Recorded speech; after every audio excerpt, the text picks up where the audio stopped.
الرحيم.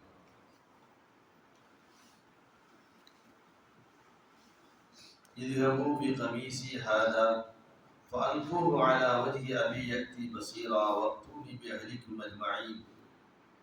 ولما فصلت العير قال أبوهم إني لأجد ريح يوسف لولا أن تفقدوا قالوا تالله إنك لفي ضلالك القديم.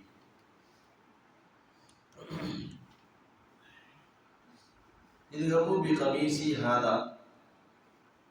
யூசுப் அலைஹிஸ்ஸலாம் தன்னுடைய சட்டையை சகோதரிடத்தில் கொடுத்து, இந்த சட்டையை நீங்கள் கொண்டு செல்லுங்கள்.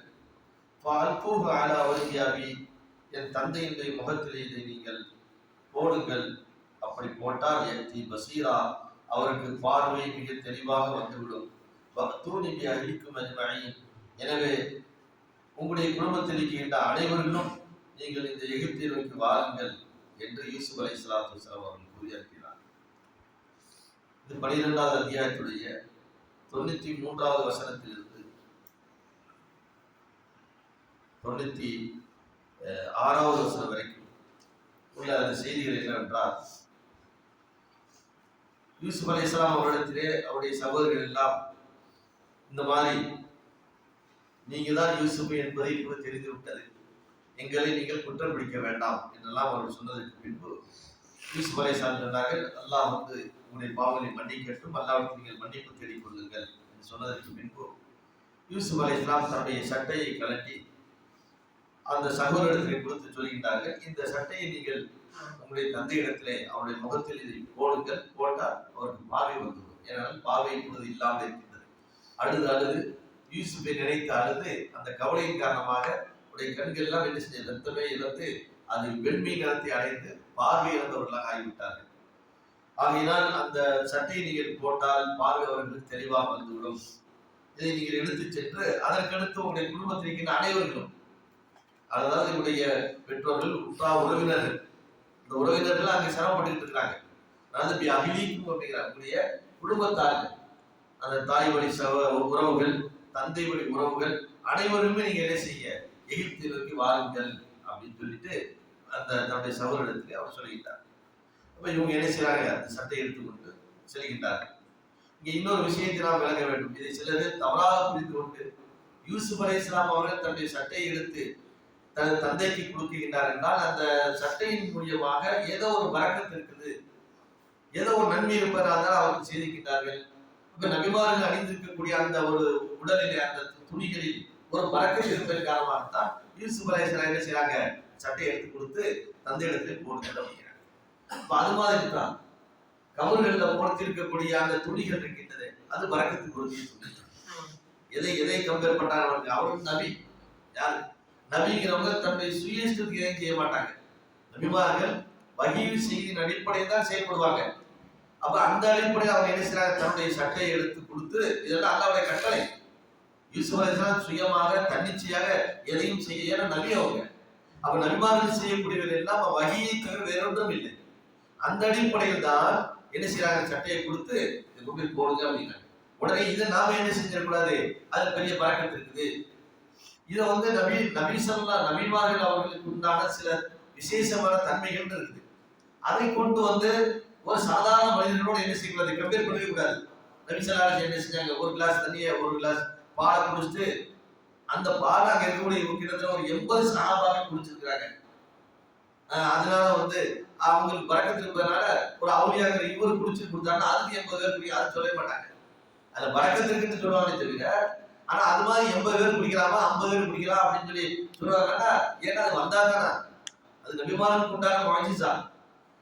மற்ற மனிதர்களையும் இதெல்லாம் என்ன செய்யக்கூடாது, பொருத்தவே கூடாது. அவங்க ஒரு பொருளை தன்னுடைய முடியை என்ன செஞ்சாங்க, ஒரு சஃபியா என்ற அவங்களுடைய மனைவிமார்கள் ஒருவர் அந்த முடியை பாதுகாத்து வச்சிருந்தாங்க.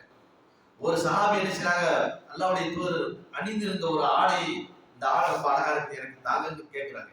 ரசூல் என்ன கொடுத்துறாங்க. அந்த ஆடை அவர் வாங்கிக்கிறான்னு சொல்றாரு, இதை என்னுடைய கபரில் எனக்கு கஃபனாக நீங்கள் போர்த்துங்கள் அப்படின்னாங்க. இதெல்லாம் நபிமார்களுக்கு உண்டான ஒரு செய்தியை தவிர, ஏன்னா இது எல்லாமே அந்த வஹீயின் அடிப்படையில் நடந்து கொண்டிருக்கின்றது. அப்ப அந்த அடிப்படை வரும் பொழுது அதை நாம் வஹீய செய்தியாக எடுத்துக்கொள்ள வேண்டுமே தவிர, அந்த ஒரு சாதாரண மனிதர்களுக்கு அவங்க புரிஞ்சிருக்க சட்டையில பறக்கத்திற்கு இருக்குது, அவங்க தொட்டு ஒன்று கொடுத்தா பறக்கத்து இருக்குது, அவங்க டீ குடிச்சிட்டு கொடுத்தா பாதி டீயை நம்ம குடிச்சோம்னா நமக்கு கல்வி பொத்துக்கிட்டு நிறைய வரும்.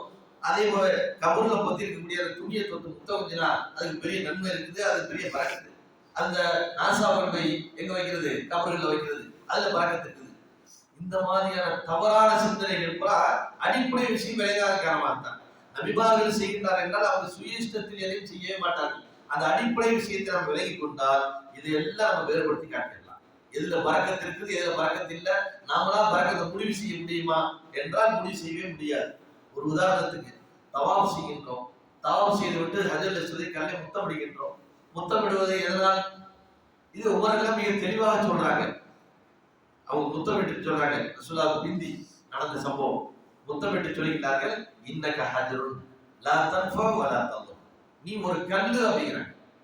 உங்களோட ஈமான் தான் ஹஜ்ரல் அஸ்வதா இருந்தாலும் சரி, அது காபாவாக இருந்தாலும் சரி, அது என்னதான் ரசூலுல்லாஹ் எப்படி காட்டி கொடுத்தார்களோ அதை நாம் அந்த அடிப்படையில் நினைச்சு விளங்க வேண்டுமே தவிர நாம என்ன செய்ய கற்பனை பண்ணிக்கிட்டு அந்த கல்லு முத்தம் வச்சிருந்தாங்க, அது சொர்க்கத்துடைய கல்லு, அதனால முத்தம் வச்சிருக்காங்க, அந்த கல்லுக்கு பறக்கத்து இருக்குது, அதனால கபூர்ல போய் நாங்க என்ன செய்யறோம், முத்தம் வச்சிரும். இன்னும் ஏன் தவாப் செய்யறாங்கன்னா அதனுடைய இஸ்லாங்க அடங்கி இருக்கிறாங்க.